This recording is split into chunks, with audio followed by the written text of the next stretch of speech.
जो लोग भगवान के भक्तों के सामने मीठा बोलते हैं लेकिन पीछे अपशब्द, गाली या बुराई करते हैं, क्या उन्हें उनके कर्म की सजा मिलती है और भगवान उनके जीवन में क्या करते हैं? पहले जानते हैं दो मुंह वाले क्यों आते हैं ऐसे। अज्ञान, उन्हें समझ ही नहीं है कि भक्त को चोट पहुंचाना सीधा सीधा भगवान को चोट पहुंचाना है। आप यदि किसी भक्त को कुछ बोल रहे हैं, इसका मतलब उसकी आत्मा में बसे हुए शिव शक्ति या उनकी परमात्मा को आप बोल रहे हैं। ईर्ष्या और द्वेष छिपाने के लिए लोग सामने मधुर बनते हैं और पीछे जहरीले। अहंकार, भीतर की असुरक्षा उन्हें ऐसा करने पर मजबूर करती है। क्या परिवार, दोस्त भी कर्म में भागीदार होते हैं? अगर भाई बहन, माता पिता या दोस्त भी भीतरी रूप से साथ देते हैं, उसे भड़काते हैं, तो वे भी उसी कर्म के भागीदारी बनते हैं। अगर वे सिर्फ रिश्ता निभा रहे हैं पर भीतर सहमति नहीं है, तो वे भागीदारी नहीं बनते। शास्त्र कहता है सहमति भी कर्म का अंश। भगवान उनके जीवन में क्या करते हैं? कर्म फल का दर्पण। वे जीवन में वही झेलते हैं जो उन्होंने भक्तों के साथ किया। अगर उन्होंने अपमान किया, उन्हें भी अपमान सहना पड़ता है। अगर धोखा दिया तो उन्हें भी धोखा मिलेगा। धीरे धीरे जागृति, भगवान तुरंत दंड नहीं देते हैं बल्कि बार बार परिस्थितियों में डालकर अहंकार तोड़ते हैं। उनके रिश्तों में दरार, अपमान, असफलता, ये सब सीखने पर मजबूर करते हैं। अंत में करुणा, अगर वे पश्चाताप करे और भक्त से क्षमा मांगे तो वह भगवान उन्हें संभाल लेते हैं। अगर न झुके तो जीवन उन्हें और कठिन बनाता है ताकि वे विनम्र। भक्त के पीछे से बुराई करना, गाली देना या धोखा देना कोई हल्का कर्म नहीं है, ये उनके अपने पाप का फल है।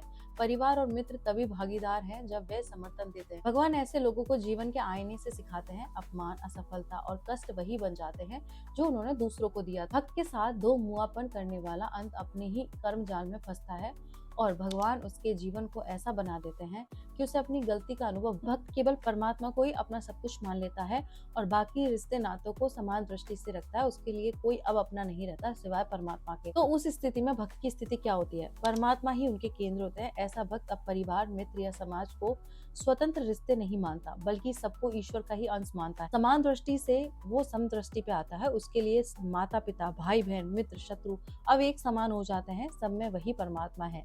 दुख सुख में बदलाव, उसका व्यक्तिगत दुख सुख अब ईश्वर के प्रेम में बंधा होता है, इसलिए सांसारिक तकलीफों से वह बहुत प्रभावित नहीं होता। माता पिता सोचते हैं कि हमारे अपने को अब हमारे दुख सुख से कोई फर्क नहीं पड़ता, ये बदल गया है। वे इसे अपेक्षा अपमान समझते हैं, जबकि सच्चाई ये है कि भक्त अब किसी को छोटा बड़ा नहीं। उन्हें लगता है कि भक्ति के कारण वह ठंडा, निष्ठुर या बदल गया है। वास्तव में क्या होता है? गलतफहमी। परिवार भक्ति की गहराई को दूरी समझ लेता है। यह स्थिति भक्त और परिवार दोनों के लिए परीक्षा होती है। भक्त के लिए क्या वह बिना विवाद, प्रेम और धैर्य से संतुलित रह सकता है? परिवार के लिए क्या वह समझ पाएंगे कि यह अपमान नहीं बल्कि ईश्वर की ओर उठना है? भगवान की लीला। भगवान ऐसे ही प्रसंगों से भक्त को वैराग्य में स्थिर करते हैं और परिवार को धीरे धीरे सत्य का परिचय कराते हैं। ऐसे भक्त का कोई व्यक्तिगत रिश्ता नहीं बचता। इसके लिए सब रिश्ते परमात्मा के ही रूप होते हैं। उसके सुख दुख अब सांसारिक नहीं, केवल दिव्य होते हैं। परिवार को लगता है कि अब वह बदल गया है, पर वास्तव में यह सबको भगवान का ही रूप मानकर समान दृष्टि से देख रहा होता है। भगवान समय के साथ परिवार को भी यह समझाते हैं कि यह अपमान नहीं बल्कि भक्ति की चरम स्थिति है। भक्त जब सब में परमात्मा दिखता है तो संसार उसे बदला हुआ मानता है, पर भगवान जानते हैं कि ये ऊंचाई है, दूरी नहीं। क्यों सब संत भक्त बोलते हैं कि भगवान का प्यार ही सबसे ऊपर है, वही जो सच्चा आपसे प्यार करते हैं? क्योंकि यहाँ हर एक रिश्ता स्वार्थ का है। माता पिता की बात न मानी जो वो चाहते हैं तो उनका असली रूप देखने को मिलता है। काम वासना पूरी न की पति की तो उसका असली रूप दिखने को मिलता है। भाई बहन के किसी काम न आए तो उसका असली रूप दिखने को मिलता है। कौन है यहाँ किसका? कोई नहीं है सिवाय प्रभु का। तुम सबके लिए खिलौना हो, बस सबकी इच्छा पूर्ति के लिए। भला ऐसे संसार में लोगों का होना ही क्यों है? सिर्फ एक भगवान ही है जो या छोटे छोटे कीट हो या पतंग हो या इंसान हो, सबको इतना प्यार करते हैं कि भगवान के पास पूरी दुनिया है, फिर भी उन्हें सबसे प्रेम है। पशु, पक्षी, कीट, जीव और इंसान। थोड़ा सा मान सम्मान पाकर इंसान अहंकार में बस अपने आप को ही भगवान समझने लगते हैं। संसार का स्वभाव है ये संसारी माया और स्वार्थ पर टिका है। हर रिश्ते में कहीं ना कहीं मुझे क्या मिलेगा की भावना छुपी होती है। जैसे ही लाभ या इच्छा पूरी होना रुक जाती है, वही लोग बदल जाते हैं। कारण क्या है? यह अस्थायी जगत है। यहाँ हर संबंध जन्म, मृत्यु, जरूरत और लाभ से बना है। अहंकार और अपेक्षा। मनुष्य को अहंकार बहुत जल्दी घेर लेता है। थोड़ी भक्ति, थोड़ी शक्ति, पैसा या मान मिलते ही लोग बदल जाते हैं। जब उनकी अपेक्षा पूरी न हो तो उनका असली रूप सामने आ जाता है। कारण, इंसान सोचता है कि दूसरे मेरे लिए हैं, पर असल में हर कोई अपने लिए जीता है। भगवान का प्रेम अलग क्यों है? संत इसलिए कहते हैं कि भगवान का प्रेम ही सबसे ऊंचा है, क्योंकि वहाँ कोई स्वार्थ नहीं है। भगवान अपने भक्त से कुछ मांगते नहीं, बस प्रेम देते हैं। वे चींटी, पक्षी, पशु, इंसान सबको एक समान प्रेम करते हैं। कारण भगवान ही अकेले निर्विकल्प और निष्काम प्रेम का स्रोत। इससे शिक्षा क्या मिलती है? ये अनुभव हमें सिखाते हैं कि सांसारिक रिश्तों में कर्तव्य निभाओ, पर उनमें सच्चे प्रेम की खोज मत करो।